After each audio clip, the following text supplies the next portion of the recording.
Hi friends. Law of attraction பற்றி பேசலாமா? எல்லையில்லா பிரபஞ்சத்திடம் தன்னம்பிக்கையுடன் எதை கேட்டாலும் கிடைக்கும். இந்த வரிகள் என்னோடய லைஃப்பில் நிறைய இடத்துல அப்ளிகபிள் ஆயிருக்குங்கிறது நான் கொஞ்ச நாளாக தான் ரியலைஸ் பண்ணிகிட்ருக்கேன். என்னோடய திங்கிங் எப்போயுமே பாசிட்டிவாக இருக்க நான் ரொம்பவே ட்ரை பண்ணுவேன்.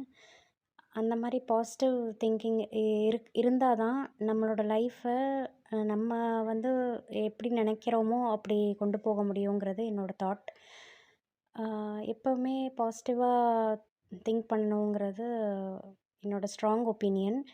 நெகட்டிவ் திங்கிங் பண்ணாமல் இருக்கிறது பெட்டர்.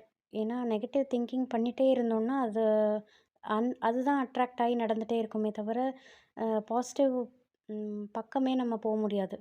ஸோ எத்தனை பேர் பாசிட்டிவாக திங்க் பண்ண ட்ரை பண்ணிகிட்ருக்கீங்கங்கிறத கமெண்ட் செக்ஷனில் சொல்லுங்கள். இனிமேல் பாசிட்டிவாக திங்க் பண்ணலாமா? இந்த மாதிரி உங்களுக்கு கான்வர்சேஷன் பிடிச்சிருக்குன்னா எனக்கு கமெண்ட் பண்ணுங்கள். நான் கண்டிப்பாக கண்டினியூ பண்ணுறேன். தேங்க்யூ.